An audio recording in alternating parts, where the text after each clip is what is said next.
नमस्कार, आदाब, सत श्री अकाल। कैसे हो आप सब? बच्चों, आशा करता हूँ कि आप सब बहुत अच्छे होंगे, अच्छे से पढ़ाई चल रही होगी। आप सभी का स्वागत है करियर पथ आईएएस के इस प्लेटफॉर्म पर, जिसमें हम आपको यूपीएससी आईएएस 2019 के सीसेट पेपर्स के क्वेश्चन सॉल्व करवा रहे हैं और उन क्वेश्चन को सॉल्व करने के नए मेथड्स और शॉर्टकट ट्रिक्स क्या हो सकते हैं, वो सारी बातें कर रहे हैं। ठीक है, इस सीरीज के पिछले 2 वीडियोज आ चुके हैं। जिन लोगों ने अभी तक उन वीडियोस को नहीं देखा है, पहले आप उन वीडियोस को देख लें। आज की क्लास में मैं 15 से 16 क्वेश्चंस लेकर आया हूं। मुझे खेद है, कल की क्लास नहीं हो पाई थी।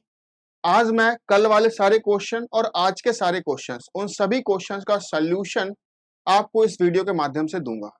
ठीक है, ये वीडियो लाइव चल रही है पर मेरे पास कमेंट विजिबल नहीं है। सॉरी बच्चों, कमेंट विजिबल नहीं है। आपके जो भी आंसर्स मेरे साथ साथ निकलते जाएं, आप उन्हें कमेंट करते जाइए। मैं वीडियो खत्म होने के बाद वो सारे कमेंट एक बार जरूर देखूंगा। ठीक है, और आपको वहीं पे रिप्लाई भी जरूर करूंगा। ठीक है बच्चों, ओके। बहुत देरी नहीं कर रहे हैं, फटाफट सवाल लगा देते हैं। पहला सवाल जो मैंने कल की ग्रुप में, कल की डेट में ग्रुप में भेजा था, तो पहला सवाल मैं आपके सामने लगा रहा हूं।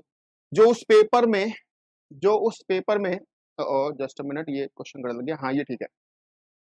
ये बड़ा 32 नंबर क्वेश्चन था। जब ये पेपर हुआ था यूपीएससी आईएएस 2019 का, तो उस पेपर सेट में ये 32 नंबर का क्वेश्चन था। देखिए, ये जो मैंने क्वेश्चन लगाए हुए, ये मैंने अपने नंबर पार से नंबर नहीं डाले हुए बेटा।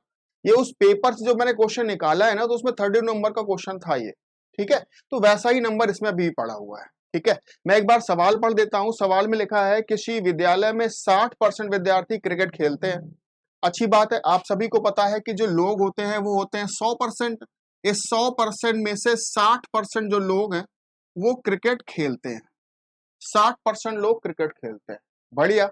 फिर बोला गया है, जो विद्यार्थी क्रिकेट नहीं खेलते हैं वो फुटबॉल खेलते हैं। इसका मतलब 60% तो क्रिकेट खेलते हैं, तो बाकी के जो 40% लोग हैं वो क्रिकेट नहीं खेलते होंगे, और जो क्रिकेट नहीं खेलते हैं बेटा वो फुटबॉल खेलते हैं। ये बोला गया, जो क्रिकेट नहीं खेलते हैं वो फुटबॉल खेलते हैं। ठीक है, अच्छा। फिर बोला गया है, उपर्युक्त आंकड़ों में से निम्नलिखित में से कौन सा निष्कर्ष नहीं निकाले जा सकते। बेटा, इस बात पे बहुत गौर करना। यहां सवाल में लिखा है कि कौन सा निष्कर्ष नहीं निकाला जा सकता है। कई बार बच्चे क्या करते हैं, ये नहीं पढ़ते हैं और वो गलती से वो निष्कर्ष आंसर लगा देते हैं जो निकाले जा सकते हैं। ठीक है, कोई बात नहीं, हमें सिर्फ इतना ही दिया है कि 60% लोग क्रिकेट खेल रहे हैं, 40% लोग फुटबॉल खेल रहे हैं। इतना स्टेटमेंट में दिया हुआ है। मैं फटाफट इनके 3 कथन पढ़ लेता हूं और चेक करता हूं कि कौन सा कथन निकाला जा सकता है या कौन सा निष्कर्ष निकाला जा सकता है, कौन सा नहीं निकाला जा सकता है। निष्कर्ष नंबर 1 में लिखा है 60%। अच्छा, शायद मैं कुछ बीच में भूल गया हूं। हर फुटबॉल खिलाड़ी के पास एक दुपहिया वाहन है। मतलब ये है कि जो फुटबॉल खिलाड़ी है इनके पास टू व्हीलर है। इनके पास टू व्हीलर है। टू व्हीलर में इनके पास मोटर बाइक भी हो सकती है या साइकिल भी हो सकती है। इतना और बताया गया था। ठीक है, ये मैं पढ़ना भूल गया था। आगे बढ़ लेते हैं। बेटा, यहां लिखा हुआ 60% विद्यार्थियों के पास पसंदीदा वाहन नहीं है। क्या ये निष्कर्ष हम इन 2 कथनों से निकाल सकते हैं? 60% लोगों के पास टू व्हीलर नहीं है। बेटा, हमें सवाल में बताया गया 40% के पास टू व्हीलर है। 60% के पास है या नहीं है, क्या ये स्टेटमेंट में बताया गया है? नहीं बताया गया ना। अगर ये स्टेटमेंट में नहीं बताया गया है तो हम स्टेटमेंट के बाहर की बात कभी भी नहीं करेंगे। ये बात हमेशा याद रखो। जब भी लॉजिकल रीजनिंग का सवाल आएगा, तो लॉजिकल रीजनिंग में कभी भी आप स्टेटमेंट के बाहर की बात नहीं करोगे। जबकि यहां इस बार सवाल स्टेटमेंट के बाहर की बात कर रहा है। सवाल ने 60% लोगों के पास टू व्हीलर है या नहीं है, इसके बारे में बताया ही नहीं है। अगर बेटा इसके बारे में नहीं बताया है तो हम ऑप्शन जो निष्कर्ष नंबर 1 है वो नहीं निकाल सकते हैं। इन दोनों स्टेटमेंट से निष्कर्ष नंबर 1 नहीं निकाला जा सकता है कि 60% लोगों के पास बाइक है या नहीं है। Okay okay. निष्कर्ष नंबर 2 लिखा है, किसी भी क्रिकेट खिलाड़ी के पास दोपहिया वाहन नहीं है।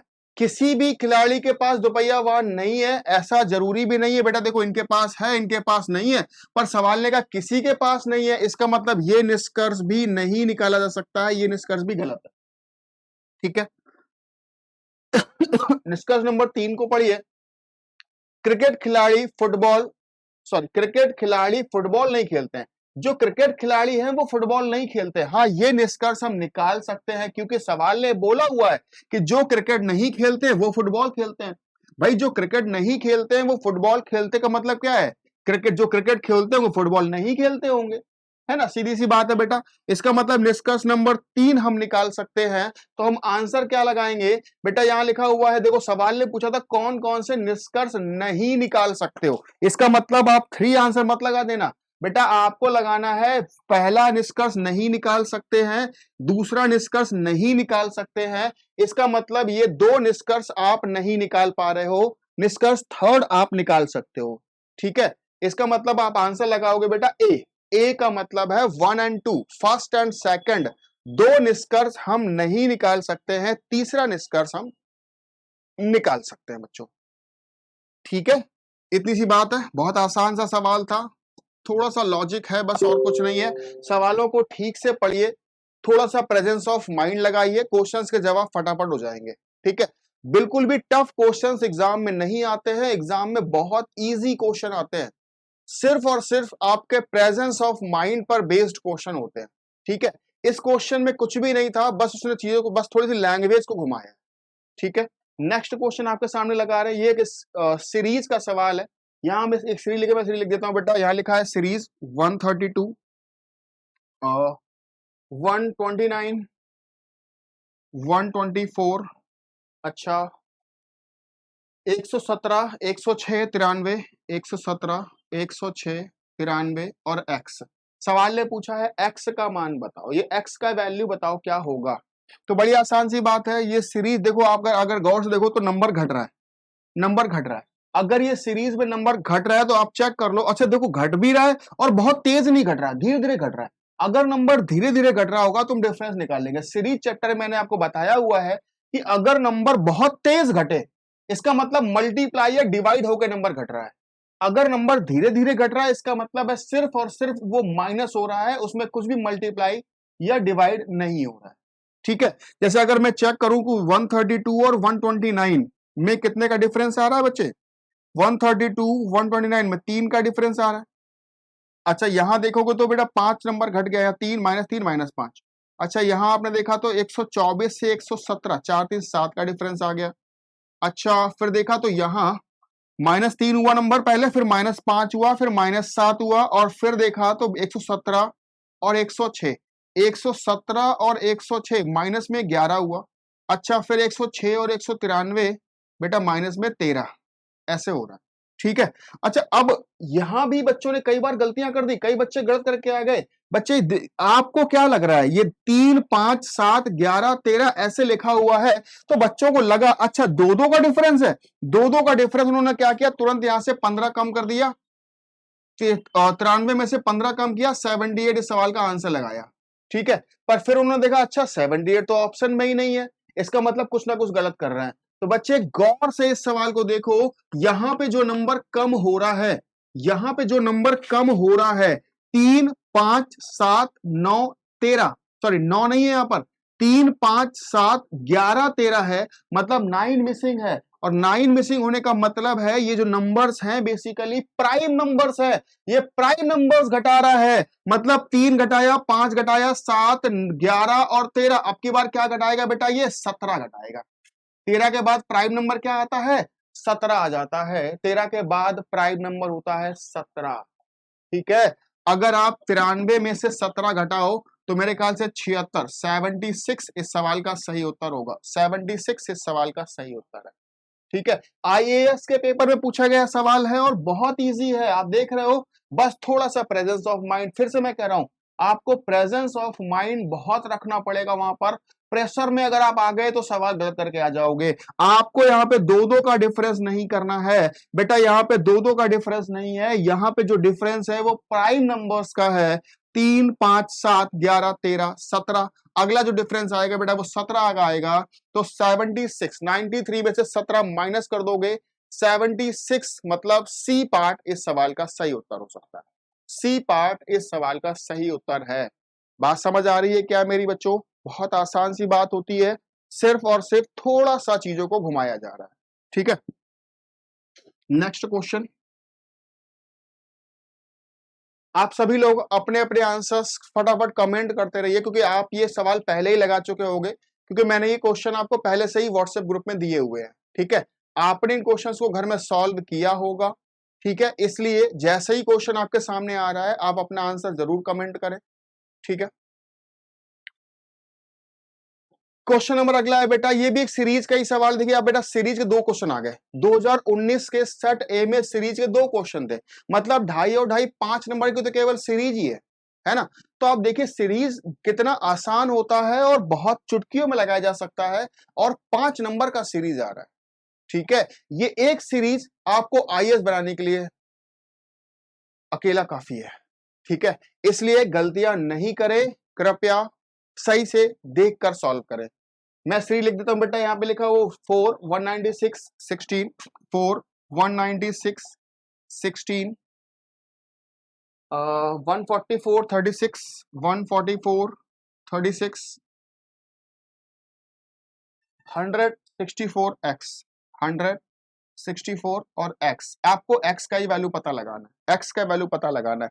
तो सीरीज देखते ही आपको समझ आ गया, सीरीज देखते ही आपको समझ आ गया, इसमें कुछ नहीं है बच्चे, ये सारे के सारे जो नंबर्स हैं, ये सब के सब नंबर्स स्क्वायर नंबर्स लिखे हुए हैं। गौर से देखो, ये जो 4 है बेटा, ये 2 का स्क्वायर लिखा है, 196 14 का स्क्वायर है बेटा, 16 4 का स्क्वायर है ना, 144 12 का स्क्वायर है, 36 6 का स्क्वायर है बेटा, 100 10 का स्क्वायर है, 64 8 का स्क्वायर है ना।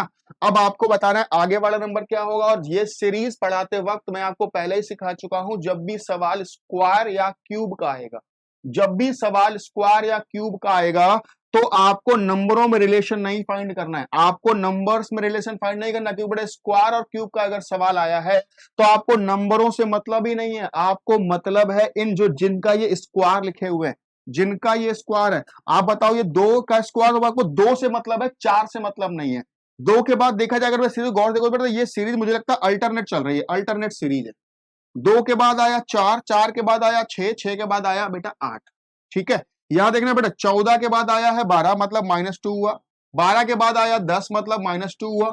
इसका मतलब अगला जो नंबर आएगा 10 के बाद -2 होके 8 का स्क्वायर, बेटा यहाँ पे 8 का स्क्वायर तुम्हारा आंसर होगा, मतलब 64। 64 इस सवाल का आंसर है। आप देख रहे हो बच्चों, कितना आसान सा क्वेश्चन है और आईएएस के एग्जाम में पूछा गया है। ठीक है, 2.5 मार्क्स का क्वेश्चन है, 10 सेकंड में कर दोगे आप।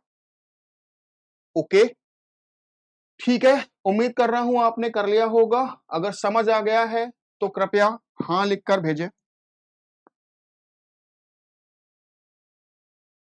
ना। हाँ, अगर हाँ हाँ तो लिख लोगे ना बच्चों, नहीं हाँ लिख पाओगे तो यस लिख के भेज देना। देखिए बेटा, ये एक लेटर सीरीज है, ये एक लेटर सीरीज है, लेटर सीरीज को मैंने आपको क्लास में पढ़ाया हुआ है बेटा। ऐसा कोई चैप्टर नहीं है जो आपको पढ़ाया नहीं गया और वो पूछा गया। ठीक है, हर एक क्वेश्चन पढ़ाए हुए चैप्टर से ही पूछा जा रहा है। ठीक है, लेटर सीरीज का सवाल है, मैं फटाफट लेटर सीरीज बना देता हूं, लिख देता हूं, और जिन लोगों ने मुझसे पहले से रीजनिंग पढ़ी हुई है उन सभी को पता होगा लेटर सीरीज को सॉल्व कैसे करते हैं। बहुत इजी होता है, 10 सेकंड में आंसर ले आओगे।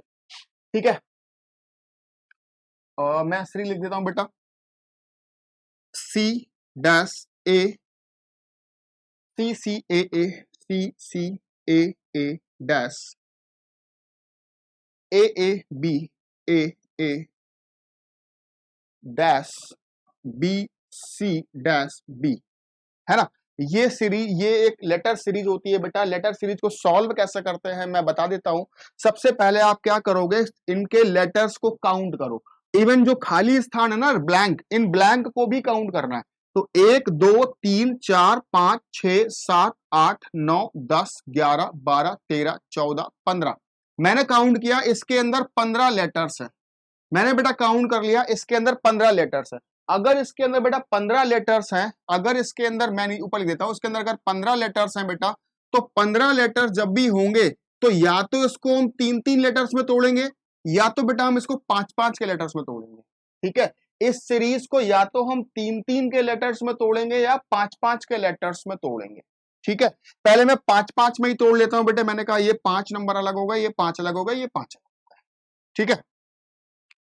अच्छा, अब क्या करोगे, ये 3 हिस्सों में तोड़ दिया मैंने, इस पूरे सीरीज को 3 हिस्सों में तोड़ दिया। अगर बेटा मैंने इस सीरीज को पूरे 3 हिस्सों में तोड़ा हुआ है, अब हमें क्या करना है, इन तीनों में रिलेशन फाइंड करना है, इन तीनों हिस्सों में रिलेशन फाइंड करना है। आप जरा चेक करो बेटा, इस सीरीज का, इसका बेटा पहला, इस लास्ट देखो, अच्छा लास्ट, इसका लास्ट अक्षर क्या है बेटा, इसका लास्ट अक्षर है सी, इसका लास्ट में क्या आ रहा है बेटा ए, और इसके लास्ट में क्या आ रहा है बेटा बी। क्या सी ए बी एक सीक्वेंस है? अगर मैं ऐसे गोला बनाऊं, यहां पे लिखूं ए, यहां लिखूं बी और यहां लिखूं सी, तो क्या सी ए बी एक सीक्वेंस है? हाँ बिल्कुल सही है, सी ए बी एक सीक्वेंस है। जैसे ए बी सी एक सीक्वेंस है, वैसे ही सी ए बी भी एक सीक्वेंस है, वैसे ही बी सी ए भी एक सीक्वेंस है। तो बेटा सी ए बी एक सीक्वेंस है, इसका मतलब कुछ ना कुछ पता चल रहा है। फर्स्ट इस लास्ट वाले लेटर से पता चला कि सी ए बी एक सीक्वेंस है, ठीक है। मतलब जो 3 हिस्से हैं उसमें सी ए बी ऐसा सीक्वेंस चल रहा है, ठीक है।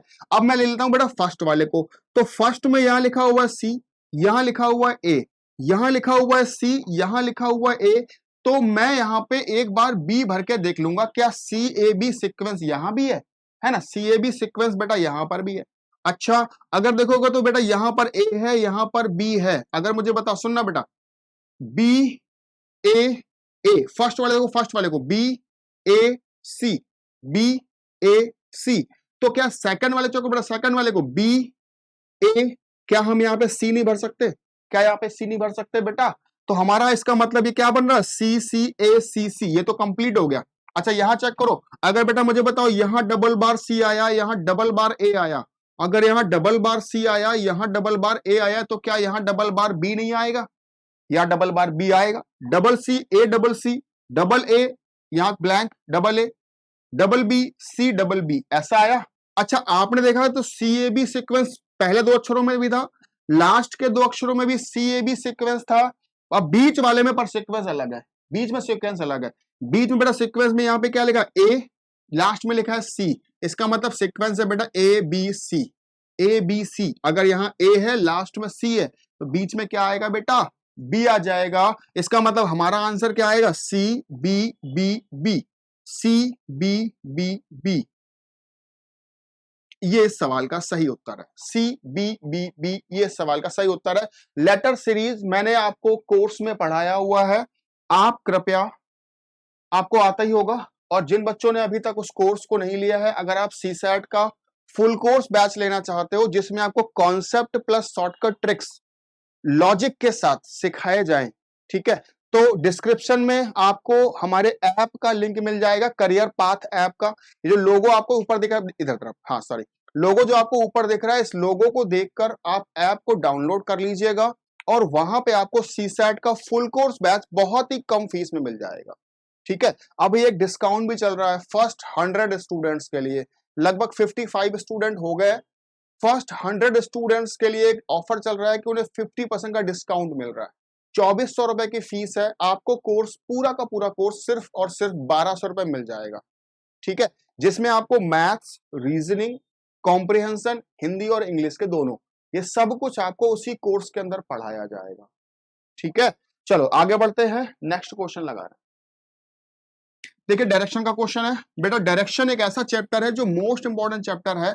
इस चैप्टर से क्वेश्चन हर एग्जाम में बनता है, चाहे वो कोई भी एग्जाम हो, चाहे वो सीसैट प्रीसीएस का एग्जाम हो, चाहे वो सीसैट यूपीएससी का एग्जाम हो, चाहे वो एसएससी का एग्जाम हो कोई भी, चाहे वो रेलवे का एग्जाम हो, चाहे वो पुलिस का एग्जाम हो, चाहे किसी भी स्टेट लेवल के कोई भी एग्जाम हो, हर एग्जाम में डायरेक्शन का क्वेश्चन पूछा ही जाता है, ठीक है।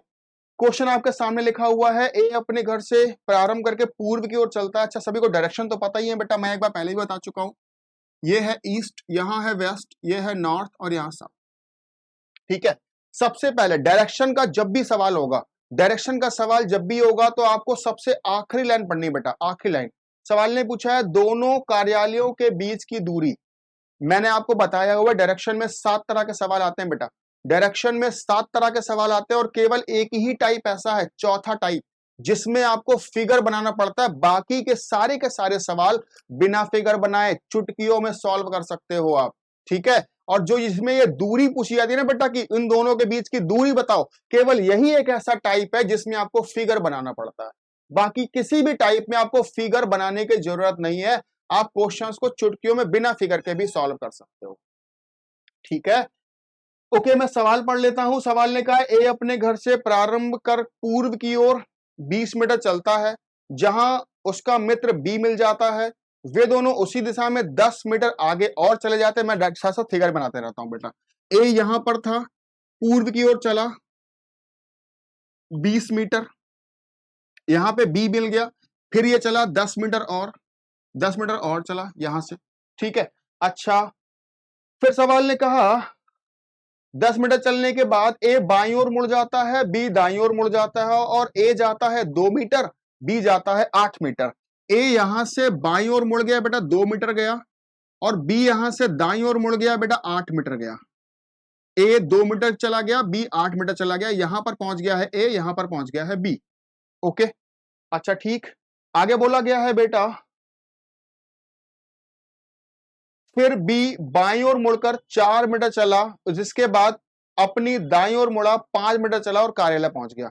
मतलब बी नीचे की ओर जा रहा है, बाईं ओर किधर की तरफ मुड़ेगा, इधर की ओर 4 मीटर चला, और वो फिर नीचे की तरफ मुड़ा और 5 मीटर चलकर अपने कार्यालय पर पहुंच गया। यहां पर बी का कार्यालय है, बी का कार्यालय बेटा यहां पर, इस जगह पर बी पहुंच चुका है। ठीक है, अच्छा, फिर सवाल ने और आगे क्या बोला है, आगे बोला है ए अपनी दाहिनी ओर मुड़ा और 12 मीटर चलकर अपने कार्यालय पहुंच गया। ए ऊपर की ओर जा रहा था, 2 मीटर चला था, और ये दाईं ओर मुड़ा और 12 मीटर चला गया, 12 मीटर चला गया, और यहां पर ए का कार्यालय है, यहां पर ए का कार्यालय है। अच्छा, नहीं दिख रहा तो मैं पहले बना देता हूं, यहां पे ए का कार्यालय है। ठीक है, इस जगह पे बेटा ए का कार्यालय है। ठीक है, अब समझो मेरी बात को बेटा गौर से। सवाल ने पूछा है ए और बी के बीच का डिस्टेंस क्या है, इन दोनों के कार्यालयों के बीच का डिस्टेंस क्या है। बेटा कभी भी आपको दो कार्यालयों या दो लोगों के बीच का डिस्टेंस निकालना होता है तो याद करो हमेशा और हमेशा क्या बनाओगे, पाइथागोरस थ्योरम से आंसर आएगा। पाइथागोरस थ्योरम, अगर बेटा ये ए है ये बी है, मैं इस पॉइंट को सी मान लेता हूं, सवाल ने ए बी के बारे में पूछा है ना, तो यहां से पाइथागोरस थ्योरम लगेगी। पाइथागोरस थ्योरम क्या होती है बेटा, ए बी का स्क्वायर बराबर में ये लंबाई सी ए का स्क्वायर, सी ए का स्क्वायर प्लस में बेटा सी बी का स्क्वायर, सी बी का स्क्वायर। ठीक है, अच्छा मुझे बताओ क्या आपको ये सी ए लंबाई पता है, आप मुझे बताओ यहां से लेके यहां तक वो 12 मीटर गया था, यहां से लेके यहां तक वो 12 मीटर गया था, जबकि ये जो लंबाई है वो इस लंबाई के बराबर होगी, और ये लंबाई बेटा 4 है। अगर ये लंबाई 4 है तो ये लंबाई बेटा कितनी बची होगी, 8 बची होगी, बोलो। अच्छा बताओ अगर ये यहां से लेके यहां तक आपको लंबाई निकालनी है तो ये जो डॉट डॉट वाली लंबाई है ना, डॉट डॉट वाली, ये लंबाई ठीक इस लंबाई के बराबर है, और ये लंबाई बेटा 2 और 10, सॉरी 2 और 8 10 है, तो ये लंबाई भी 10 और 5 पूरी 15 हो चुकी है बेटा, पूरी लंबाई 15 हो गई। ठीक है, तो मैं यहां रख देता हूं सी ए का स्क्वायर हो गया 12 का स्क्वायर प्लस में 8 का स्क्वायर, सॉरी सी ए जो है वो 8 है, सी ए जो है वो 8 है, और सीबी जो है सीबी की लंबाई बेटा 15 है, 15 का स्क्वायर, 8 का स्क्वायर बेटा 64, 15 का स्क्वायर 225, जोड़ने पर 289 आ जाएगा। ए बी स्क्वायर का वैल्यू 289 है, तो ए बी का वैल्यू जो होगा वो 17 होगा। तो ए बी के बीच की दूरी कितनी होगी बच्चों, 17, ए बी के बीच की दूरी होगी 17। ठीक है, आसान सी बात है। डायरेक्शन में एक टाइप ऐसा आता है जब आपको दूरी निकालना होता है, और दूरी निकालने के लिए हमें पाइथागोरस थ्योरम का यूज करना पड़ता है। ट्रायंगल की इस एक प्रॉपर्टी का यूज हमें डायरेक्शन में करना होता है, इसके अलावा कोई और प्रॉपर्टी का यूज नहीं करना होता है, सिर्फ और सिर्फ पाइथागोरस थ्योरम आपको सीखनी होगी। ठीक है, वैसे भी सीसैट के पेपर में ज्योमेट्री के सवाल आते हैं तो ट्रायंगल तो मैं आपको वैसे भी पढ़ाऊंगा, ट्रायंगल की सारी प्रॉपर्टीज मैं आपको वैसे भी पढ़ाऊंगा।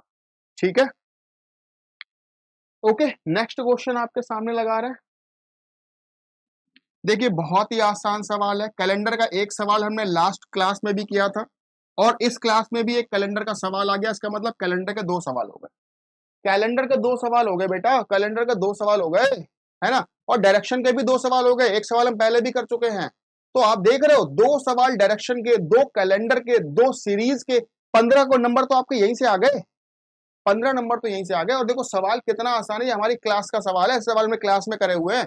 यहां लिखा हुआ है किस वर्ष का कैलेंडर, किस वर्ष का कैलेंडर ठीक वैसा ही है जैसा 2009 का है। किस वर्ष का कैलेंडर ठीक वैसा ही है जैसा 2009 का है। और ये बात आपको बहुत अच्छे से पता है कि कैलेंडर अपने आप को रिपीट करता है। कई बार बच्चे याद कर लेते हैं कि कैलेंडर हमेशा 11 साल में ही रिपीट करता है। बेटा याद रखो, कैलेंडर 11 साल में भी रिपीट करता है, कुछ कैलेंडर 6 साल में भी रिपीट करता है। कुछ कैलेंडर 11 साल में भी रिपीट करते हैं और कुछ 6 साल में भी रिपीट करते हैं। पर फर्क क्या है, बच्चे हमेशा 11 साल मान के आंसर लगाते हैं, जबकि कई बार गलत हो जाता है। ठीक है, ये मैंने आपको ट्रिक सिखाया हुआ है डायरेक्ट क्लास के अंदर कि अगर कभी भी, सुनना बेटा गौर से सुनना, गौर से, कोई भी अगर ऑर्डिनरी ईयर है, मतलब लीप ईयर नहीं है, कोई भी अगर ऑर्डिनरी ईयर है बेटा, तो वो 11 साल में रिपीट होगा। ठीक है, लेकिन ऐसा ईयर जो लीप ईयर के जस्ट बाद आता है, ऐसा ईयर जो लीप ईयर के जस्ट बाद आता है बेटा, वो कैलेंडर 6 साल में रिपीट हो जाता है। जैसे अगर मैं 2009 की बात करूं बेटा, तो 2009 जो है वो 2008 के बाद आया होगा। 2009 2008 के बाद आया होगा, और 2008 जो है वो लीप ईयर है। तो जो 2009 है वो लीप ईयर के जस्ट बाद वाला है। लीप ईयर के जस्ट बाद वाला जो कैलेंडर होता है वो हर 6 साल में रिपीट करता है। मतलब 2015 का कैलेंडर और 2009 का कैलेंडर सेम होगा। 2015 का कैलेंडर और 2009 का कैलेंडर बिल्कुल सेम होगा। और बहुत आसान क्वेश्चन है, 5 सेकंड का सवाल था, 5 सेकंड का, अगर आपने कॉन्सेप्ट को पढ़ा है तो। ठीक है, अगला क्वेश्चन लगा रहे हैं। नेक्स्ट क्वेश्चन बच्चों, यहां सवाल में ये ब्लड रिलेशन का सवाल है मेरे ख्याल से। हाँ, ब्लड रिलेशन, क्योंकि वाइफ और ग्रैंड मदर ऐसे ऑप्शन है ना, तो ब्लड रिलेशन का सवाल है। खूनी रिश्ते जिन्हें आप कहते हो तो ये खूनी रिश्तों का सवाल है। मैं पढ़ देता हूं एक बार। किसी संयुक्त परिवार में 5 सदस्य हैं, सॉरी 7 सदस्य हैं बेटा, A B C D E F G. ठीक है, जिनमें से 3 महिलाएं हैं, 3 महिलाएं हैं। ओके, जी विधवा है, जी जो है बेटा वो विधवा है। और डी के पिता एफ की साली या भाभी है।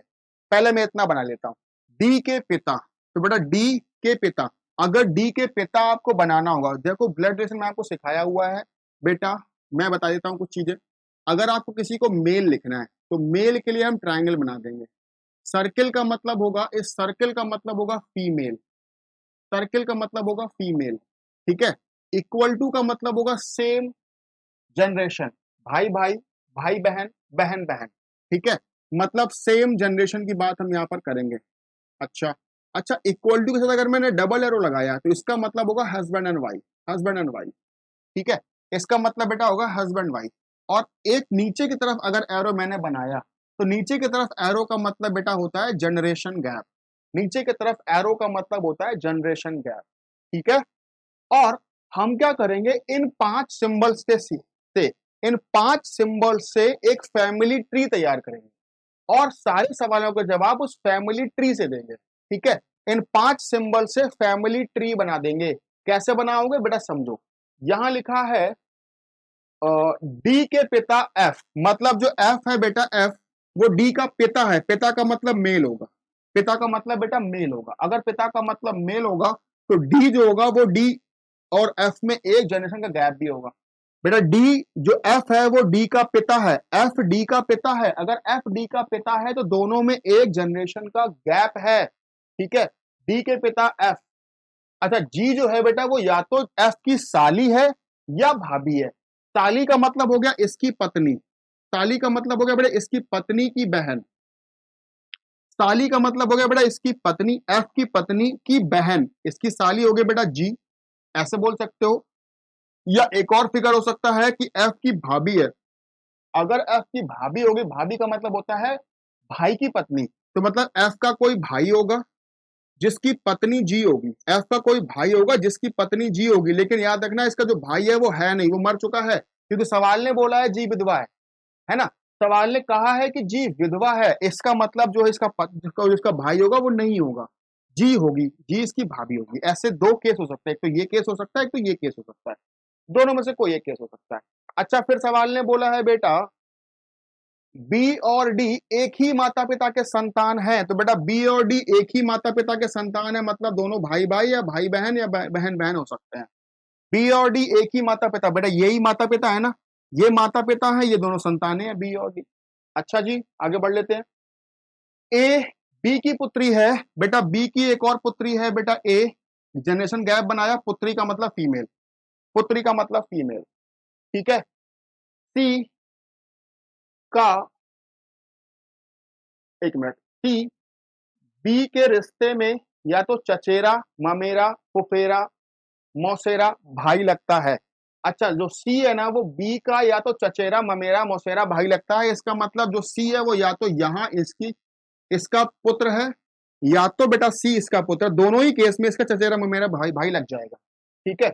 या तो जो सी है वो यहाँ जी का पुत्र है, या तो जी यहाँ जी का पुत्र है, तो ये दोनों ही केस में चचेरा ममेरा भवेरा भाई भाई हो जाएगा, ममेरा भाई, सॉरी भवेरा नहीं ममेरा, ओके। अच्छा, कौन कौन बन गया अभी तक, A B C D F G, E रह गया, और ई रह गया और हमारे पास एक प्लेस भी खाली है, ई रह गया और एक प्लेस खाली, मतलब हम ई को यहाँ चिपका देंगे, ई को यहाँ चिपका दिया। और अब सवाल को पढ़ो बेटा, हमने बना लिया फैमिली ट्री, अब हमने बना लिया है फैमिली ट्री, सवाल को पढ़ो। सवाल में लिखा गया है ई कौन है, तो बेटा ई कौन है, ई एफ की पत्नी है, मतलब पहला ऑप्शन सही है, वाइफ ऑफ एफ। ई कौन है, एफ की पत्नी है। अच्छा, और कौन है, ए की ग्रैंड मदर है, बेटा देखो ए की ग्रैंड मदर, दो जनरेशन का गैप है, बेटे की बेटी, बेटे की बेटी तो ये ग्रैंड मदर हो गई बेटा ई, ई जो है वो ए की ग्रैंड मदर है, ये भी सही जवाब है। इसका मतलब और नंबर 3 में लिखा है आंट ऑफ सी, सी की आंटी है, बिल्कुल सही है बेटा।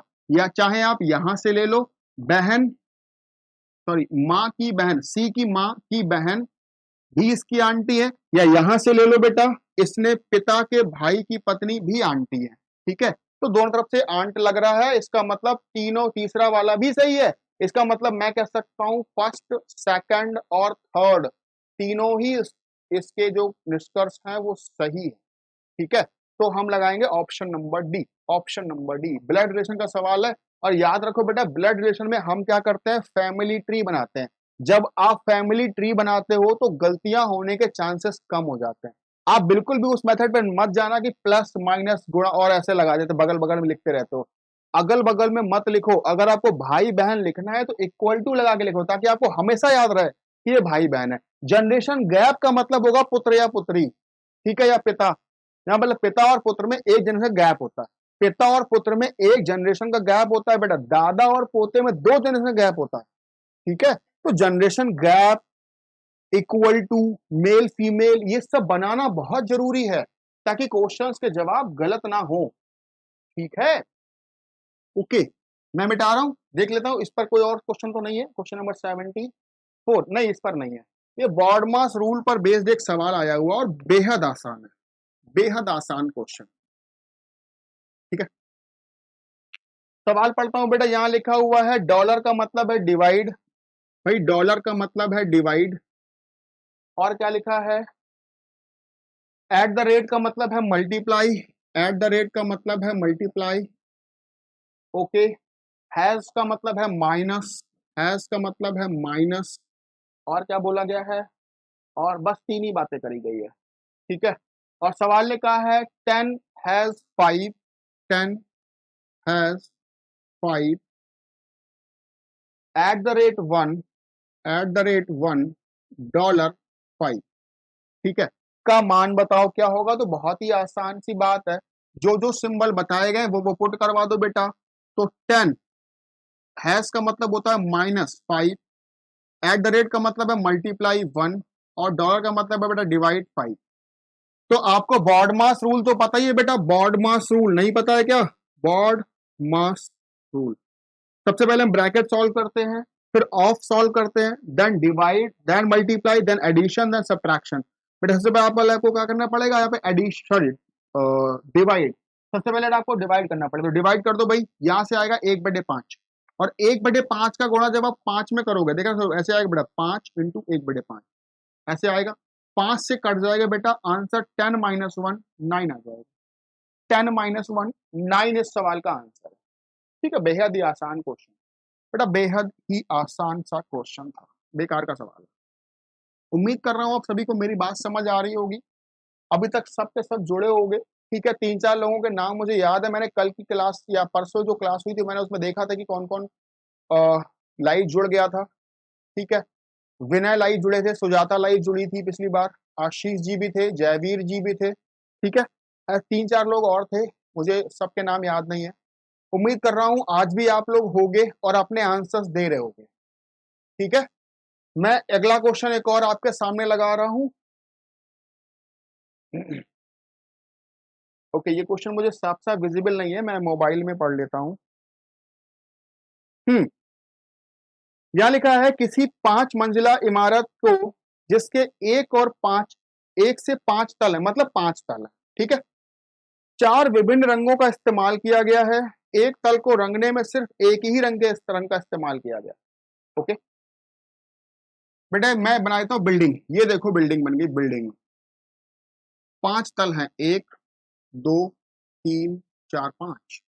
बेटा 5 तल हैं और इन 5 तलों को 4 रंगों से रंगा गया है। बेटा 5 तलों को 4 रंगों से रंगा गया है। अब आप मुझे एक बात बताओ बेटा, तल है मेरे पास 5 और 4 रंग है और एक तल पे एक ही रंग करना है, इसका मतलब सीधा सा ये है कोई 2 तल एक ही रंग से रंगे जाएंगे, कोई 2 तल एक ही रंग से रंगे जाएंगे। और मेरे ख्याल से डीएस का सवाल है, डीएस। बेटा आप डीएस समझते हो क्या होता है? डीएस का मतलब होता है कौन कौन से स्टेटमेंट या इस सवाल का आंसर निकालने के लिए पर्याप्त है। मतलब इस सवाल में कोई आंसर नहीं निकालना है आपको, सिर्फ आपको यह बताना है कौन कौन से स्टेटमेंट से हम आंसर निकाल सकते हैं, कौन कौन से स्टेटमेंट से आंसर निकाल सकते हैं। स्टेटमेंट के बाद में देखिएगा तो सवाल लिखा होगा, तीनों स्टेटमेंट के बाद देखो सवाल लिखा है, यह सुनिश्चित करने के लिए कि कोई भी 2 क्रमागत तल भिन्न रंगों से रंगे हुए हैं, इन 3 स्टेटमेंट में से कौन सा सफिशिएंट होगा। कोई भी 2 जो तल हैं, कोई भी 2 तल अलग अलग रंगों से, भिन्न रंगों से रंगे गए हैं, ये हम किन स्टेटमेंट के थ्रू आंसर दे देंगे, ये आंसर हम किन स्टेटमेंट के थ्रू दे देंगे, बस इतनी सी बात है। आपको आंसर नहीं निकालना है, आपको ये बताना है किस स्टेटमेंट से आंसर आ जाएगा। डेटा सफिशिएंसी का सवाल, डेटा सफिशिएंसी, कौन सा डेटा सफिशिएंट है आंसर देने के लिए। पहला स्टेटमेंट कह रहा है बेटा बीच के तीनों तलों को भिन्न रंगों से रंगा गया है, बिल्कुल सही बात है। अगर मैंने बीच के तीनों तलों को भिन्न रंगों से रंग दिया बेटा, ये तीनों अलग अलग रंग से रंगे गए, ये रंग और ये रंग सेम हो गया, तो 4 रंग तो हो गए मेरे पास।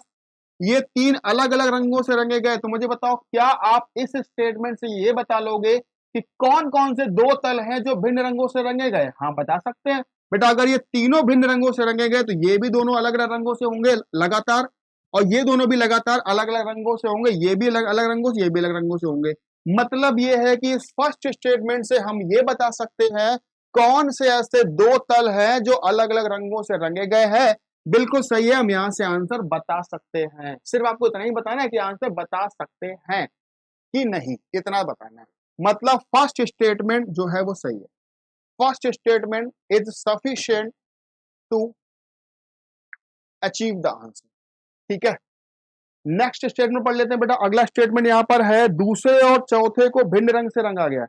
दूसरे और चौथे को अलग रंग से रंगा गया बेटा। दूसरा जो है और जो चौथा तल है बेटा, समझना, दूसरा तल जो है ये वाला और चौथा तल ये वाला, ये अलग अलग रंगों से रंगा गया। क्या इससे आंसर बता पाओगे? इससे आंसर नहीं बता पाओगे। क्यों? क्योंकि जिस रंग से ये रंगा गया है, पर रंग तो मेरे पास 4 ही है, 4 रंग है, इसका मतलब 2 जो कलर होंगे वो सेम होंगे 2 फ्लोर के। अगर ये फ्लोर इस रंग का है तो ये भी हमने कहा इस रंग का है, तो 2 सेम हमें करना ही है। वैसे भी तो मैंने इसको कर दिया या इसको कर सकते हैं, तो आप नहीं बता पाओगे कौन कौन से फ्लोर अलग अलग रंगों से रंगे गए। ठीक है, तो वो सेम भी हो सकता है, या फिर यहां भी सेम हो सकता है, इसके यहां भी सेम होता है, यहां भी सेम हो सकता है। तो भिन्न भिन्न रंगों से रंगे गए कौन कौन से फ्लोर हैं ये हम कंफर्म नहीं बता पाएंगे। ठीक है, इसका मतलब स्टेटमेंट नंबर 2 से हम नहीं बता पाएंगे, statement number 2 is not sufficient. अच्छा, नंबर 3 में क्या कहा गया? नंबर 3 में कहा गया है पहले और 5वें तल को लाल रंग से रंग दिया बेटा। पहले और 5वें तल को लाल रंग से रंग दिया बेटा। पहला और 5वां जो है वो लाल रंग से रंग दिए हैं। अगर ये दोनों लाल रंग से हो गए इसका मतलब बीच के तीनों डिफरेंट कलर्स होंगे, क्योंकि बेटा रंग तो 4 ही है मेरे पास, एक रंग जो 2 है दोनों में कॉमन हो गया है, तो जो 3 यहाँ पर फ्लोर रंगे जाएंगे बेटा वो तीनों के तीनों फ्लोर अलग अलग रंगों से रंगे जाएंगे। अगर वो तीनों फ्लोर अलग अलग रंगों से रंगे जाएंगे तो इसका सीधा सा मतलब है कि आप बता पाओगे कि कौन कौन से फ्लोर अलग अलग रंगों से रंगे गए हैं लगातार। ठीक है, मतलब तीसरे से भी आंसर दे पाओगे, तीसरे से भी आंसर दे पाओगे। ऑप्शन पढ़ लेते हैं बेटा। ऑप्शन स्टेटमेंट 2 इज सफिशिएंट, मतलब ये तो गलती हो गई बेटा, पहला ऑप्शन तो हो ही नहीं सकता। नंबर बी में लिखा है बेटा स्टेटमेंट 3 इज सफिशिएंट, तो ये सही हो सकता है, 3 सफिशिएंट है आंसर देने के लिए, ऑप्शन बी सही हो सकता है। स्टेटमेंट 1 इज नॉट सफिशिएंट, बेटा 1 से तो आंसर दे पा रहे हो ना, और यहां बोला गया 1 इज नॉट सफिशिएंट, मतलब ऑप्शन नंबर सी गलत हो गया। स्टेटमेंट 3 इज नॉट सफिशिएंट, बेटा यहां पर हम 3 से तो आंसर दे पा रहे हैं, और इसमें साफ साफ कहा गया 3 इज नॉट सफिशिएंट, पर हम 3 से तो आंसर दे रहे हैं, इसका मतलब ऑप्शन बी इस सवाल का करेक्ट आंसर है, ऑप्शन बी। हाँ, कुछ बच्चे कहेंगे कि सर 1 भी तो सही कर रहा है, बिल्कुल सही बात है बेटा, अकेले 1 से भी हम आंसर दे सकते हैं, अकेले 3 से भी आंसर दे सकते हैं, केवल 1 जो है वो भी सफिशिएंट है और केवल 3 ये भी सफिशिएंट है, पर 1 और 3 दोनों को मिलाकर नहीं बात कर रहे हैं हम लोग। 1 अकेला भी सफिशिएंट आंसर देने के लिए, 3 अकेला भी सफिशिएंट आंसर देने के लिए है, पर 1 अकेला हमें ऑप्शन में नहीं दिया गया है, 3 अकेला वाला हमें ऑप्शन में दिया गया है, इसलिए मैंने बी लगा दिया। ठीक है, तो आंसर भी कैसे लगाना ये भी ध्यान देना। बहुत बढ़िया। ठीक है, नेक्स्ट क्वेश्चन, अगला क्वेश्चन बेटा लगा रहे हैं। अच्छा देखिए, अगला जो क्वेश्चन है बेटा ये पजल का क्वेश्चन है, पजल या कह सकते हैं या सिटिंग अरेंजमेंट भी कह सकते हैं, पजल कह सकते हैं, सिटिंग अरेंजमेंट कह सकते हैं, मैं सवाल मोबाइल में ही पढ़ता हूं। हाँ, 6 विद्यार्थी ABCDEF, 6 विद्यार्थी हैं, एक परीक्षा में बैठे, कई परीक्षा में बैठे, या तो C का या F का प्राप्तांक अधिकतम है। बेटा समझो, 6 लोग हैं, 1 2 3 4 5 6, पर इसने या तो C या तो F को फर्स्ट बोला, तो मैं 2 कंडीशन बना लेता हूं, 1 2 3 सॉरी 1 2 3 4 5 6। बेटा मैंने कहा या तो ये कंडीशन है या तो ये कंडीशन है, अब सवाल ने कहा या तो C फर्स्ट है या F फर्स्ट है ना, और आगे बोला, देखो क्या बोला गया, जब C फर्स्ट होता है तो E लास्ट होता है। सवाल ने कहा जब C के प्राप्तांक अधिकतम है तो E के प्राप्तांक न्यूनतम है, और जब F के प्राप्तांक अधिकतम है तो B के न्यूनतम है। इसका मतलब आपको 2 केस बनाने पड़ेंगे, एक बार C अधिकतम है, अगर एक बार C अधिकतम है तो बेटा E हो जाएगा न्यूनतम, और अगर F हो जाएगा अधिकतम तो B हो जाएगा न्यूनतम। ठीक है, कई सारे एग्जाम्स है, किसी एग्जाम में C अगर अधिकतम आ गया तो E हो जाएगा उस एग्जाम में न्यूनतम, और किसी एग्जाम में अगर F अधिकतम आ गया तो B हो जाएगा न्यूनतम। ठीक है, ओके। और क्या बोला गया है, सभी परीक्षाओं में से उन्हें अलग अलग अंक प्राप्त होते हैं, बढ़िया है। डी का प्राप्तांक ए के प्राप्तांक से अधिक है, डी का प्राप्तांक ए के प्राप्तांक से अधिक है, मतलब डी आगे ऊपर आएगा, ए नीचे आएगा, डी ऊपर आएगा, डी का रैंक कम होगा, ए का रैंक ज्यादा होगा, है ना।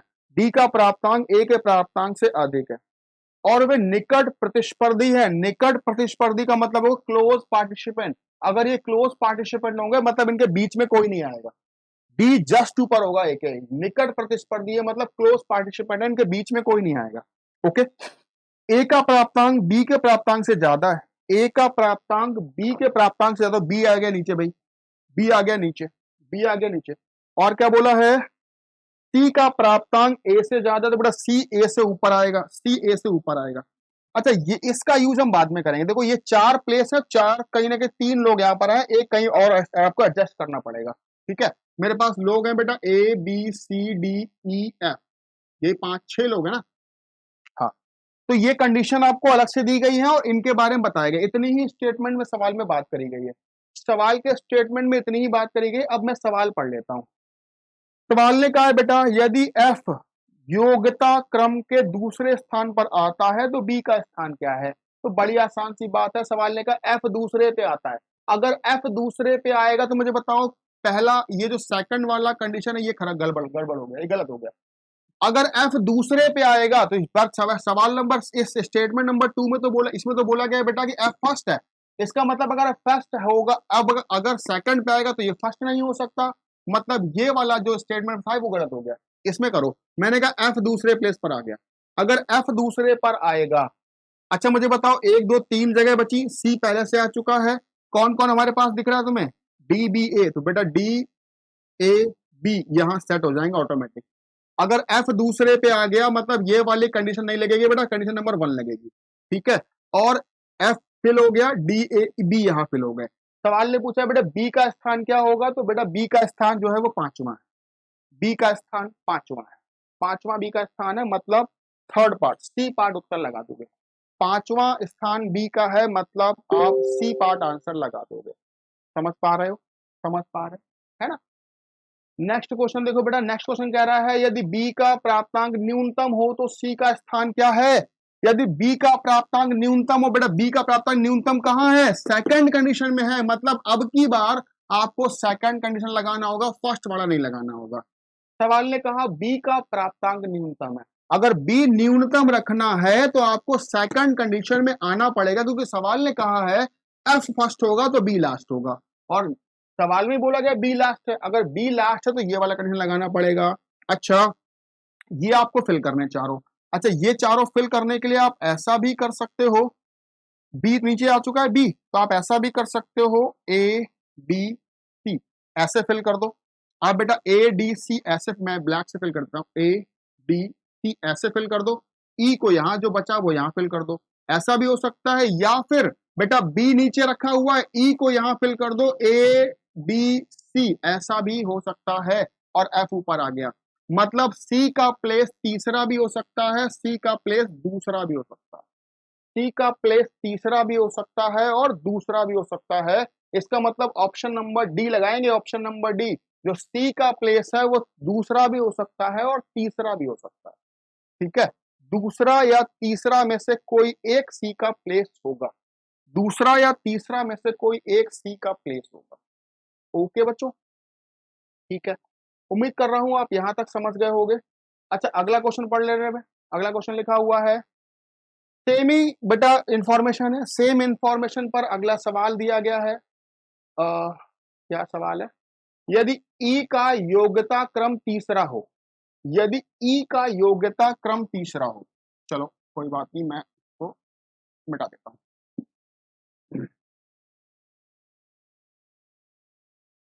यहाँ पे बी है ना, हाँ। सवाल करा है बेटा यदि ई का, अगला सवाल कौन सा, यदि ई का योग्यता क्रम तीसरा हो तो निम्नलिखित में से कौन सा स्टेटमेंट सही होगा। यदि ई का योग्यता क्रम तीसरा हो, मतलब मुझे बताओ ई यहां पर लास्ट में आ रहा है, जबकि सवाल इस जो हमने पहला कंडीशन बनाया हुआ है इसमें सवाल ने कहा सी फर्स्ट है ई लास्ट है, पर सवाल ने कहा ई तो तीसरे पे आ रहा है, तो अगर ई तीसरे पे आएगा तो लास्ट नहीं हो सकता, इसका मतलब पहला स्टेटमेंट से सवाल नहीं लगेगा, पहले कंडीशन वाला नहीं लगेगा बेटा, कंडीशन नंबर 2 सवाल लगाओ, तो ई को रख दो बेटा यहाँ तीसरे पे, अगर ई तीसरे स्थान पर आ जाएगा बेटा, अगर ई तीसरे स्थान पर आ जाएगा और बाकी के फिल कर दो, बाकी के फिल करने के लिए बेटा बी नीचे आ चुका है, मैंने ए यहां पर और डी यहां पर, सी यहां पे फिल कर दिया, ए डी सी ऐसे फिल कर दिया, ऐसे फिल कर दिया, बस ये कंडीशन आपको फिल करनी है, ठीक है। अब सवाल ने क्या बोला है, ऑप्शन में बोला गया है ई का प्राप्तांक सी के प्राप्तांक से ज्यादा है, नहीं, ई तो नीचे है सी ऊपर है, इसका मतलब पहला ऑप्शन गलत हो गया। फिर सवाल ने कहा सी का प्राप्तांक ई से ज्यादा है, बिल्कुल सही है, सी ऊपर है ई नीचे है, सही आंसर है। ए का रैंक जो है वो चौथा है, नहीं पांचवा है, डी का रैंक जो है वो पांचवा है, नहीं चौथा है, ठीक है। इसका मतलब option B is correct answer, option B इस सवाल का सही उत्तर है, ऑप्शन बी इस सवाल का सही उत्तर है, बिल्कुल भी बहुत ज्यादा टफ नहीं है, बस वो बच्चों को लगता है कि पजल कहीं ना कहीं टफ होती है, लगा नहीं पाएंगे, पर अगर आप एक बार ट्राई करोगे ना तो कोशिश करने वालों की कभी भी हार नहीं होती है, आपको कहीं ना कहीं कोई ना कोई रास्ता जरूर मिल जाएगा, ठीक है। नेक्स्ट क्वेश्चन देखिए भाई, यहाँ पे दो स्टेटमेंट लिखे हैं S1 और S2, S1 S2 दो स्टेटमेंट लिखे हैं, सवाल ने कहा है सोहन का वजन, सोहन के वजन का दोगुना मोहन के वजन और रोहन के वजन से कम है, सोहन के वजन का 2 गुना मोहन से भी कम है और सोहन के वजन का 2 गुना रोहन से भी कम है। अच्छा बताओ, अगर सोहन के वजन का 2 गुना मोहन से कम है तो मैं यहाँ पे ये कह सकता हूं कि सोहन जो है वो मोहन से कम है, या मैं ये भी कह सकता हूं सोहन का वजन रोहन से कम है। भाई कैसे कह पाओगे? जब सोहन का वजन का 2 गुना मोहन से कम है तो सिंगल भी तो कम होगा। भाई सोहन का 2 गुना मोहन से कम है तो सोहन सिंगल भी तो मोहन से कम होगा। अच्छा 2 गुना रोहन से ज्यादा है, कम है, तो सिंगल भी रोहन से कम होगा। भाई स्टेटमेंट नंबर 1 ने ये बोला। स्टेटमेंट नंबर 2 ने क्या बोला? स्टेटमेंट नंबर 2 ने कहा रोहन का वजन का 2 गुना मोहन के वजन या सोहन के वजन से ज्यादा है। रोहन के वजन का 2 गुना मोहन के वजन से ज्यादा है और रोहन के वजन का 2 गुना मोहन के वजन से ज्यादा, सॉरी सोहन के वजन से ज्यादा। अच्छा अब मेरी बात बेटा गौर से सुनना, रोहन का वजन मोहन से, रोहन के वजन का 2 गुना मोहन से ज्यादा है, तो रोहन मोहन से ज्यादा भी हो सकता है, कम भी हो सकता है। याद रखो कम के केस में तो हम कहेंगे कि ये बेटा कम ही है, पर ज्यादा के केस में नहीं कह सकते, क्योंकि रोहन का जो 2 गुना है वो मोहन से ज्यादा है, तो रोहन इससे कम भी हो सकता है और रोहन इससे ज्यादा भी हो सकता है। क्योंकि बेटा जैसे मैंने कहा रोहन 4 है मोहन 5 है, तो 4 का 2 गुना 8 भी 5 से ज्यादा है, और अगर मैंने कहा ये 6 होता तो भी 6 दूना 12 भी 5 से ज्यादा होता है ना। तो ये कम भी हो सकता है, ज्यादा भी हो सकता है। इसका मतलब रोहन और मोहन के बारे में कुछ नहीं कह पाएंगे, कौन बड़ा कौन छोटा कुछ कह नहीं सकते। यहां बताओ, यहां भी नहीं कह सकते रोहन और सोहन में कौन बड़ा कौन छोटा, पर हमें पहले से पता है सोहन छोटा है रोहन। ठीक है भाई, क्वेश्चन ने क्या बोला, क्वेश्चन देख लो भाई, निम्नलिखित कथन में से कौन सी बात सही है? मोहन मोहन का वजन अधिकतम है, कह पाओगे क्या? भाई आपको पता है सोहन से बड़ा है मोहन, सोहन से बड़ा रोहन पर मोहन और रोहन में कौन बड़ा है नहीं पता, मतलब मोहन वजन अधिकतम होगा ऐसा नहीं कह सकते, सोहन का वजन अधिकतम होगा ऐसा भी नहीं कह सकते, जबकि सोहन तो कम कम है दोनों से। रोहन का वजन अधिकतम है ये भी नहीं कह सकते, मतलब ऑप्शन नंबर डी लगा सकते हैं, कैन नॉट डिटरमाइन। हम इसका आंसर निकाल ही नहीं पाएंगे, इसका आंसर नहीं निकाल पाएंगे क्योंकि हमें पता ही नहीं है बेटा मोहन ज्यादा है कि सोहन ज्यादा है। ठीक है, इसका आंसर नहीं निकाल पाओगे, इसका मतलब ये है कि इस सवाल का आंसर आप नहीं दे पाओगे। 79 का आंसर हो गया डी, 79 का आंसर हो गया D. Question number 80, question number 80 देखो भाई, सेम ही स्टेटमेंट पर है, मोहन का वजन न्यूनतम है, नहीं मोहन तो ज्यादा है सोहन से। अगले में लिखा है सोहन का वजन न्यूनतम है, हाँ ये कह सकते हैं बेटा सोहन जो है बेटा वो मोहन और रोहन दोनों से ही कम है, और तीन ही लोग तो हैं, और ये दोनों से कम है मतलब यही न्यूनतम है, तो बेटा सोहन न्यूनतम होगा, सोहन का वजन न्यूनतम है, सोहन का वजन न्यूनतम है। तो यही सवाल का, और यही बेटा जो क्वेश्चन नंबर 80 है, आप सभी को पता होगा यूपीएससी के एग्जाम में 80 क्वेश्चन ही एग्जाम में आते हैं सी सैट के, और ये 80 नंबर क्वेश्चन है, मतलब 80 क्वेश्चन, ये 80वां क्वेश्चन था, तो हमने सी सैट के सारे क्वेश्चन कर लिए। ठीक है, लगभग 30 से 35 क्वेश्चन हमने सॉल्व किए हैं। ठीक है, और बहुत ही आपने देखा होगा क्वेश्चन उतने टफ नहीं होते हैं, सिर्फ और सिर्फ आपका प्रेजेंस ऑफ माइंड, थोड़ा सा कॉन्सेप्ट, थोड़ी सी लगन, बस इतने से ही आपका सी सेट एग्जाम निकल जाता है। और आप सभी को पता है बेटा कि 80 में से अगर आप 27 क्वेश्चन सही कर दोगे, 80 में से 27 क्वेश्चन सही कर दोगे तो भी सी सेट में सिलेक्शन हो जाता है।